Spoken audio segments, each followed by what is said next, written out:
Welcome back to Netball Scoop. My name's Georgia Doyle, and today I'm joined by the head coach of the South African Proteas, Jenny van Dijk. How are you today, Jenny? I'm doing well, thank you. Thanks for having me. No worries, always a pleasure, especially with such an exciting international calendar coming up, especially for you guys with two upcoming series down under. How are you feeling ahead of those? Oh, excited. I think it will really challenge us, and it's going to be an interesting tour for us overall. Yeah, it's been a while since you've played either of those two sides. New Zealand's last matchup was that infamous World Cup game where it finished in a draw, and then you obviously came over for that Australia series in 2023. What do you think is going to be different about this particular trip? Well, I think a lot about the team has changed. We have a very different squad than back in the day, and obviously the coaching staff have changed quite a lot as well. So for us, important to get them tested and to see where we are at the moment internationally, so that we know exactly what it is we need to work on in that pressure moment. Which is going to be plentiful in that both of those test series.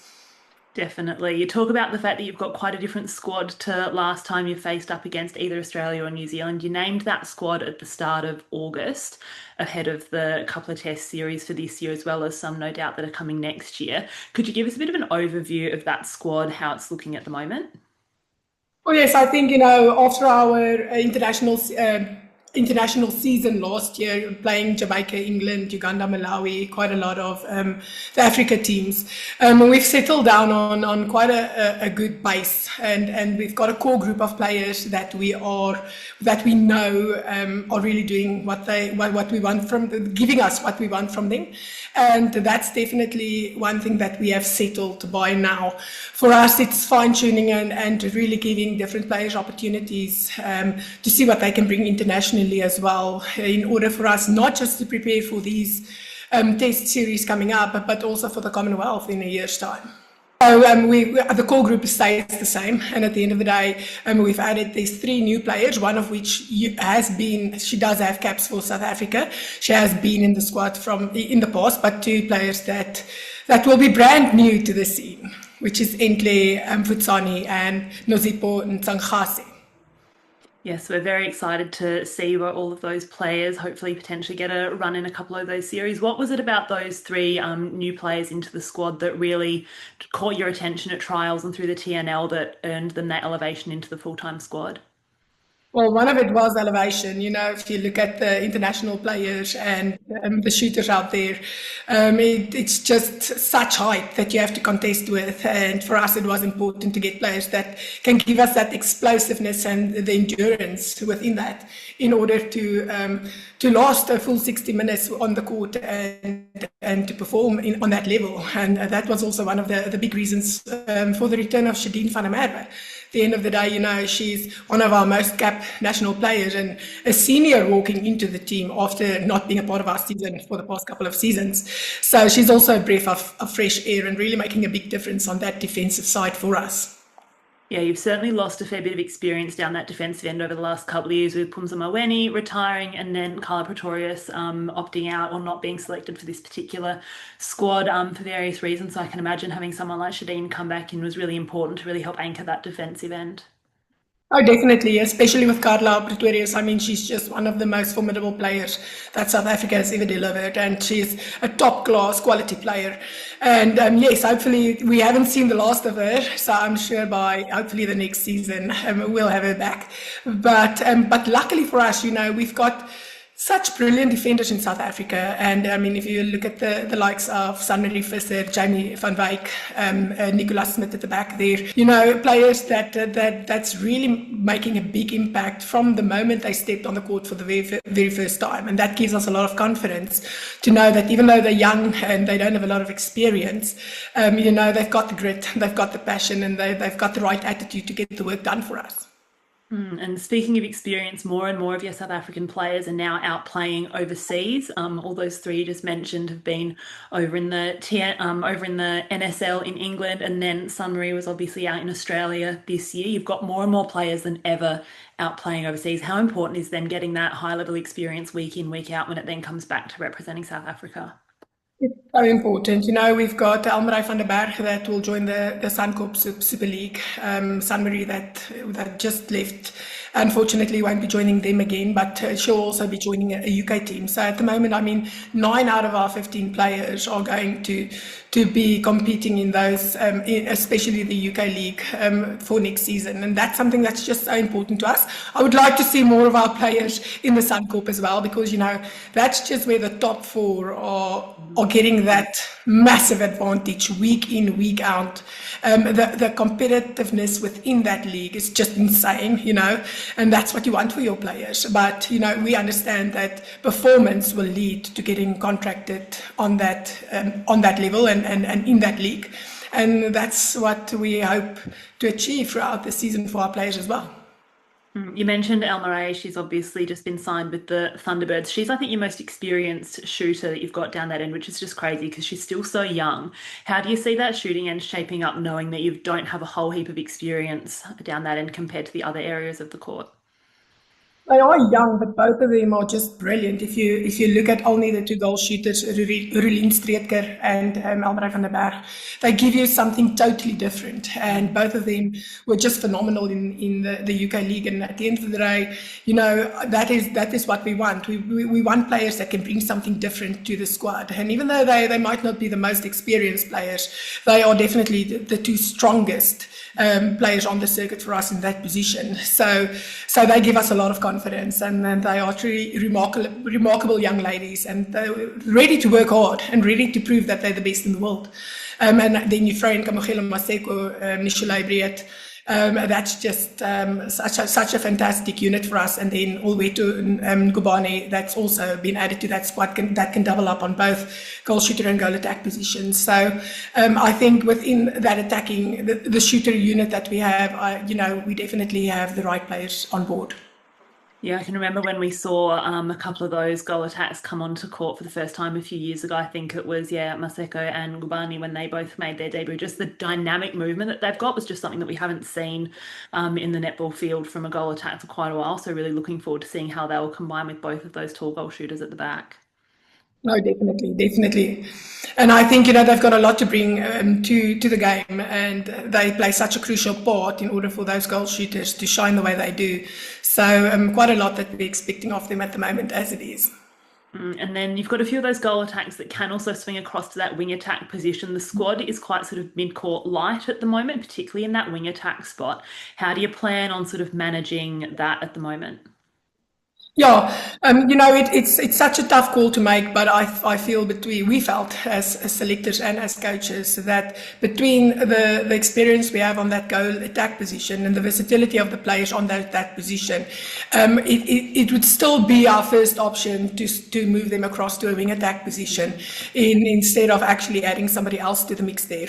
So for us, it is about not making the Protea cheap. You don't just want to hand out caps left, right, and center. But it's also knowing that there's a long-term plan here, and that the plan that we have set out for ourselves is over two phases and longer, two World Cup phases and longer. And for us, there's a bunch of really dynamic, strong, physically strong, beautiful young players coming through that definitely, if they give us solid performances at the Youth World Cup, will get opportunity to come and trial and come and play for a position in the team.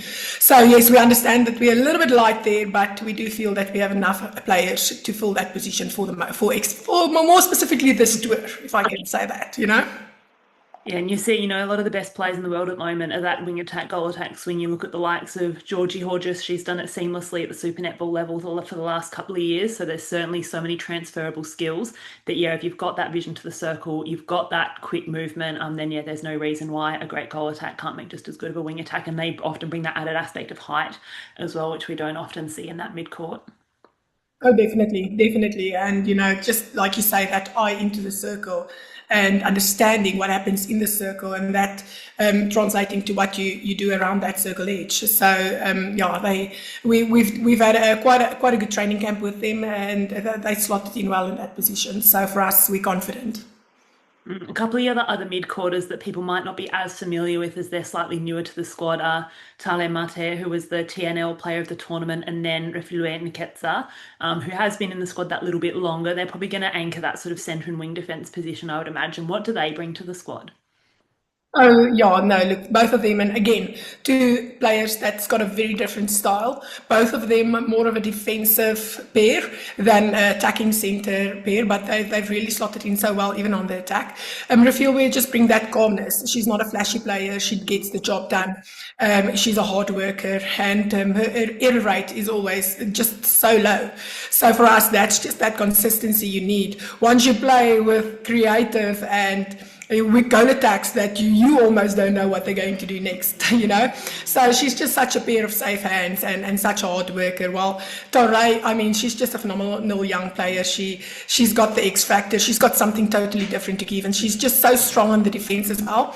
So yes, I think at the moment the one position we have covered, left, right, centre, back, and front, is that wing defense position. Because even players like Jamie van Wyk, Sanmarie Visser, Shadine van der Merwe, they can cover that position for us as well. So definitely have our defensive unit sorted at this side, at this time. Just that little bit of height that we're still a little concerned with, you know. Well, speaking of height, that first series that you're going to be playing is against South Africa, who are going to have Grace Mwecky up at the back, who's just about as tall as they come these days. New Zealand are obviously known for having her at the back, as well as that more sort of zone defence that they tend to play. What do you think are the strengths in your team that are going to really help combat that New Zealand style of play? Yes, look, during our training camp, we spent quite a lot of time analysing New Zealand and understanding the style of play and understanding how they get things done. And I must say, Nipe has just been such a formidable player for them.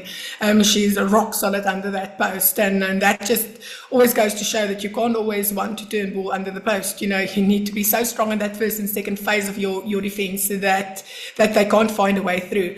But luckily for us, we've also played against Jamaica. And even though we didn't get a victory there, I think there was a lot of lessons learned on different ways to get the job done.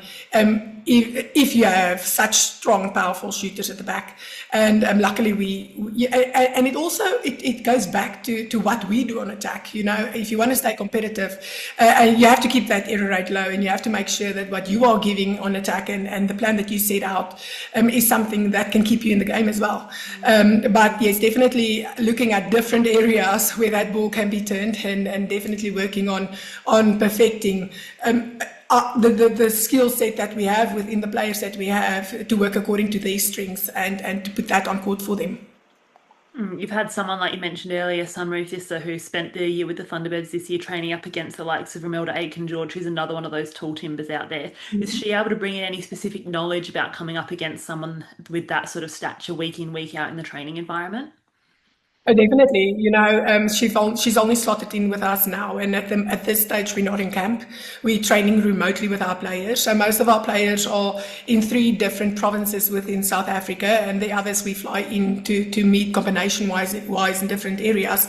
So for us, she's just slotted in, but I think that experience that she's gained there, and even just talking to her a little bit over the past couple of weeks, it's just been so valuable, and she's grown up so much. So I think, it was just such a blessing in disguise for her to get that call up and to go over, especially only entering the scene on an international level and then immediately getting that call up. So I think that's also a confidence thing. Once you rub shoulders with the best week in, week out, it really does make the difference. And even when South Africa was performing at our best, when Noma Plummer was still the coach, you would find that a lot of our players did play in the Suncorp, and that just gives them a different type of confidence. So yes, we're really hoping to get more of our players there in the future. Yeah, I remember when I first spotted her at the Teen Girls Cup, which was the pre-season tournament. I sort of heard this South African accent behind me. I was like, "Wait a minute, who's that?" And turned around. I was like, "I think that's Sanmarie Visser from watching the Jamaica series that you'd done earlier that year." And yeah, it was so great to see that they were able to find a young up and coming international player to bring in and give her that exposure, because that's only going to help better the international game. Oh, definitely. And you don't get a player that breaks her nose on 4 places and still wants to take the court and still wants to play. It's, she doesn't want to miss anything. So she's just such a fantastic player to have around.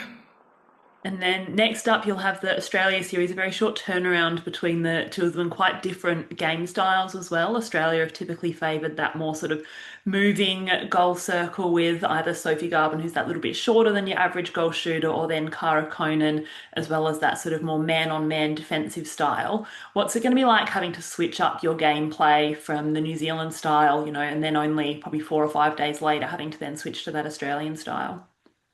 But very different, and something that we're very aware of. And that's why, for us, it was good. And we kind of preferred that, back in the day, we had the quad series where we would play England, Australia, New Zealand, all in one little sitting.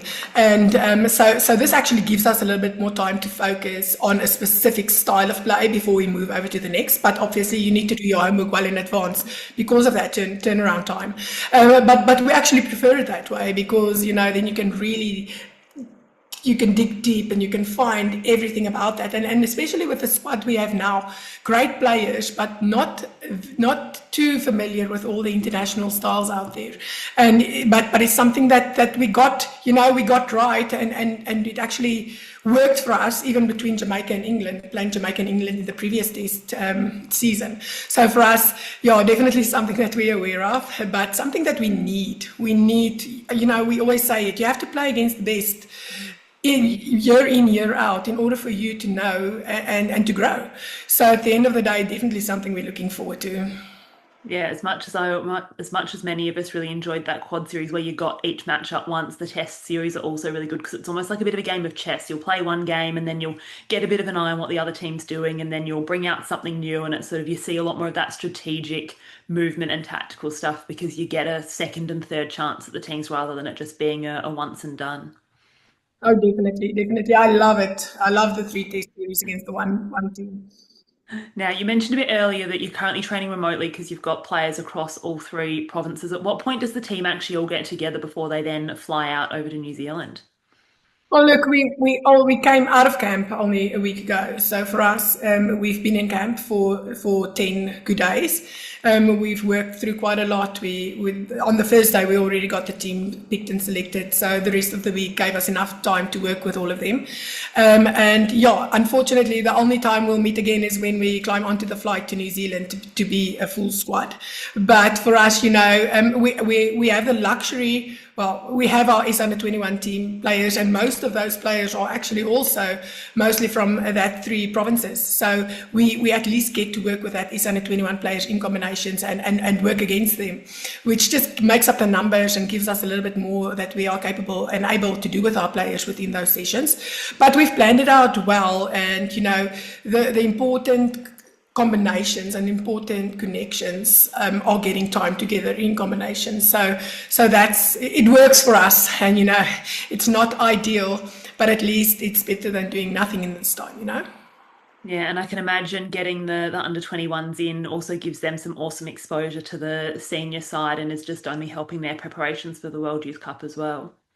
Oh, definitely. They've elevated so much, and I think it's just a difference in the intensity of your training sessions, and they can't experience it if they don't train against us. And I think for our under-21 team, it's one of the best draws that they have had in a long time. So I think for them, if they get it right, they can find themselves in a semi-finals and possibly playing in a finals. And those two matches are going to be so tough, even though some of the other matches might be easier at that stage. So they need to know what tough feels like, and they need to train tough, and they need to train with the right players. And lucky they're getting that opportunity with us at the moment. No, it's only gonna do them the world of good because we've got plenty of talent across lots of other different under 21 sides that they're going to be coming up against. So I can imagine that chance to train in and around that full-time Proteas environment will have just been incredible for them. Oh, definitely, definitely. So the series are going to be all wrapped up in just over a month's time from now. What's a successful tour or successful couple of series going to look like for you when you reflect back on them after it's all wrapped up? Well, you see the thing with slightly lower ranked teams is the struggle to stay competitive throughout 4 quarters of the match. And that's the one thing that we're trying to focus on so much. You have 2 more errors and you're down by 5. Another 2 more errors, you're down by 10. And then you're in a position where you can't compete for any win. So for us, it's about giving 4 consistent quarters and keeping that error rate down and low between that 4 quarters in order for us not to sag back slowly within the game. So for us, it's about being competitive for 4 quarters and making sure that the product we leave there is something that at the end, when there's 2 or 3 minutes left, we want to be in a position and it's a part of our goal to be able to contest for that win. So, and that's easier said than done at the end of the day, So we've been working hard at it, but to us that's success, being a competitive team and making sure that we can put ourselves in a competitive position in order to get to a win.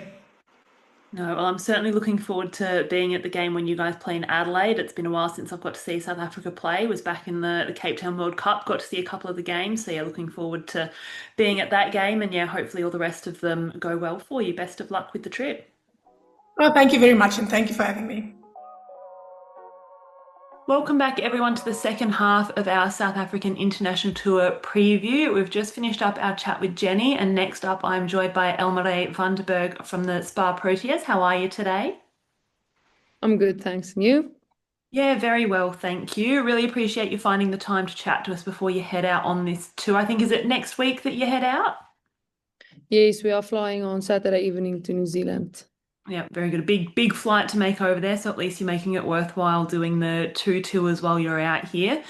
We've got New Zealand coming up first. Is there anything in particular you're really looking forward to about playing them for the first time in a couple of years since that World Cup game?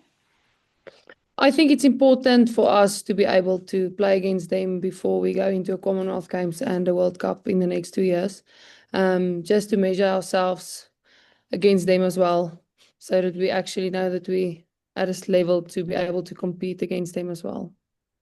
Yeah, well, you had that iconic draw against them at the last World Cup that you played a key part in between you and Nicole. So how do you feel knowing that you two are probably going to be coming up against them again?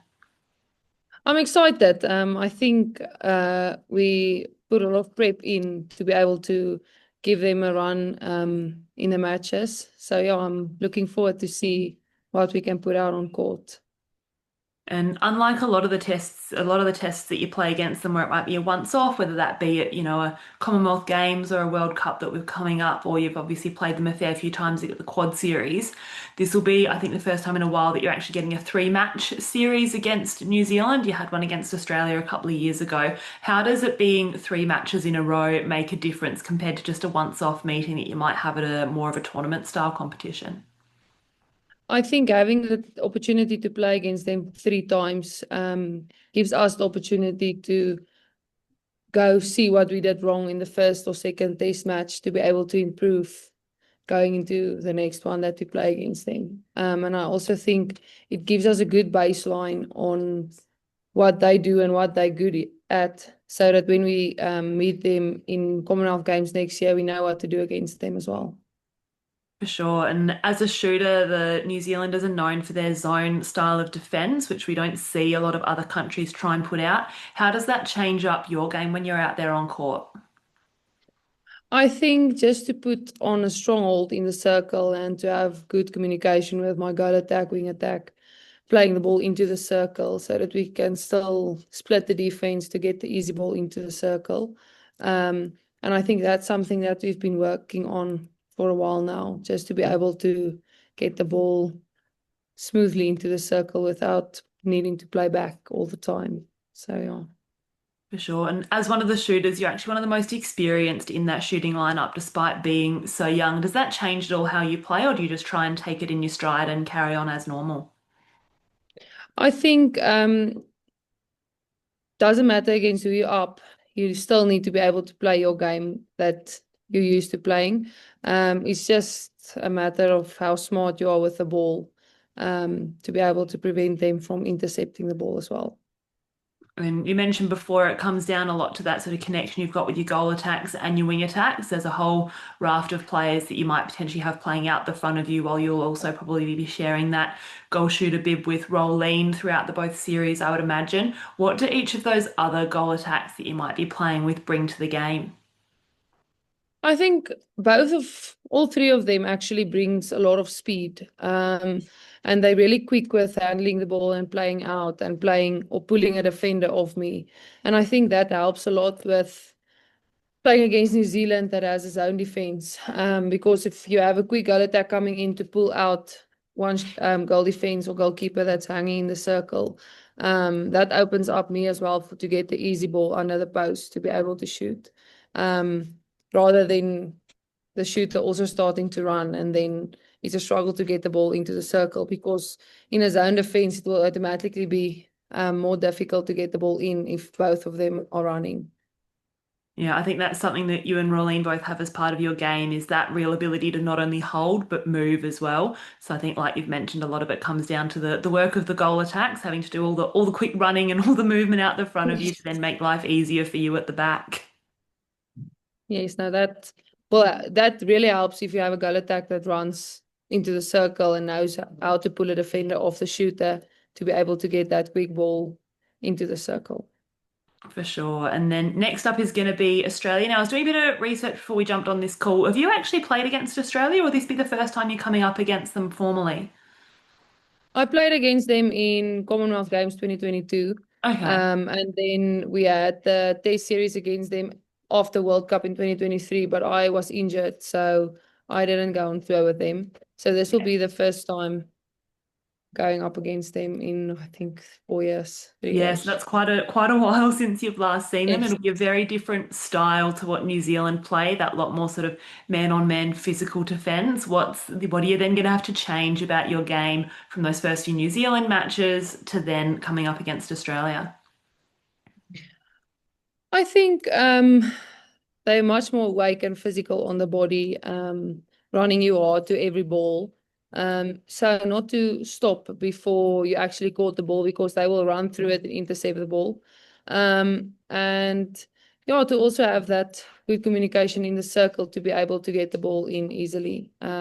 Because I think it gets quite frustrating if you need to reset the ball like the whole time before it can go into the circle. And to reset the ball the whole time in our match will really tire out the front line, the wing attack, goal attack, and center to be able to bring the ball down to the shooter as well. Absolutely. Now, we mentioned a bit earlier that it'll be you and Rolene, I would imagine, sharing that goal shooter bib. Both had such strong seasons in the NSL this year. What do you see as a bit of a point of difference between the two of you and your game style? I think I'm more like a holding shooter, receiving the overpasses, and she likes to get the front balls. So with her being on court, it takes the overballs out of play. And with me, I'm rather receive the overballs than falling out front again. Got to make use of that height somehow. You'll be coming up against some pretty tall defenders, possibly. You know, Kelly Jackson's one of the tallest out there, and then you've got Sarah Clown, potentially an Ash Irvin debut coming for the Diamonds as well. So lots of height in the circle. It'll be a really fascinating battle to watch, I'm sure. I think if the hold is strong enough in the circle and to be able to block it, to go with you for the overball, it will be easy to get the ball. But if you're going to move too soon, she's going to contest and get the ball. So I think there's going to be a fine line between holding a bit longer to prevent her and moving to be able to open up. No, it definitely all comes down to timing there. And, you know, the footwork of those defenders is just getting better and better, and they're jumping higher and higher. So there's more and more work as shooters that you're needing to do to really hold that position. And like you mentioned earlier, a lot of that also comes down to the work the goal attacks and the wing attacks are able to do as well to keep everybody busy on the outside of the circle. That's true. And Because Courtney Bruce is someone that runs out on a circle edge and intercepts the ball, and then you don't even see her coming. no, she's got pretty good legs on her like that, always out hunting for balls. So it'll be a really fascinating matchup, and especially like you said, since you haven't played them for a couple of years. Okay. So you've come off a couple of really successful years in the NSL with the Manchester Thunder after being delayed going over there because of that injury you mentioned a bit earlier. But next year, we're all very excited to see that you'll be joining the Adelaide Thunderbirds. How excited are you for that move over to the Super Netball? I think it's a bit of a change of scenery and the league because obviously playing in the SSN, it's like an international game you play every weekend. So I think to be able to get that experience as well and to be able to put out the base game every week will also help you to perform at Protea level and to be able to train against all of those pro athletes really sets you in a good position to be able to compete against them going into international window with the Protea team as well. So I'm very excited to join the Thunderbirds. They've been really welcoming. I haven't met any of them yet, but they have been really welcoming on the group and chatting and inviting me for coffee when we're in Australia and all of that. So yeah, I'm looking forward to meeting all of them and joining the team. And I mean, training against the likes of Shamira and Latanya every week isn't going to do you any harm, that's for sure, getting to train up against the best in the world every week. Other than coming out and Yeah. getting to be in that training environment, is there any other particular players in other teams that you're looking forward to really testing yourself against? I think all the players playing in New Zealand, that's goalkeeper, goal defense, like Sarah Clow, Courtney Bruce, all of them that plays in the SSN, that will also help you competing against Australia in the future, going into Commonwealth and World Cup. Um, so yeah, I'm actually just looking forward to play against all of them and to see and learn their style that they play to be able to, when I'm on court, put out the best performance that I possibly can. Was Sana obviously spent a bit of time over there this year as a temporary replacement player? Was she able to give you a bit of an insight into what the environment's like in that sort of inner circle? Did you chat to her at all about deciding to make the move? I haven't spoken to her because it was a very secret signing and no one was was allowed to know about it. So she didn't know I signed there. But I'm seeing her next weekend, so then I'll probably ask her about how it is and yeah, the coaching and all of that. But yeah, I'm looking forward to joining the team and playing for them. And like you said, you haven't had the chance to meet any of them yet, but you said you'll be catching up with some of them when you do play that final game in Adelaide. Yes, I'm staying behind a few days to just meet all the staff and the medical team and the SNC and then all the players. And they will want to show me around a bit so that when I move next year, it isn't all new. And yeah, so I'm looking forward to staying behind and meeting everyone and to actually then feel part of the team because now I know what to expect when I go in January. No, it'll be really looking forward to having you over here. I'm based in Adelaide myself, so I'm certainly looking forward to watching you out there on court every week. And yeah, seeing what the Thunderbirds have done over the last couple of years has been pretty incredible. So no doubt you'll be able to just add even more value with your skill set to the team. Yeah, no, I'm looking forward to be able to be there and to improve my game even more. Yeah, it's an exciting opportunity. Excellent. Well, I'd better let you get back to work. Thank you so much for spending the time with us today and safe travels over to New Zealand. And then, yeah, best of luck for both the test series and then the shift over to Australia in January next year. Thank you. I appreciate that. You must have a lovely day as well.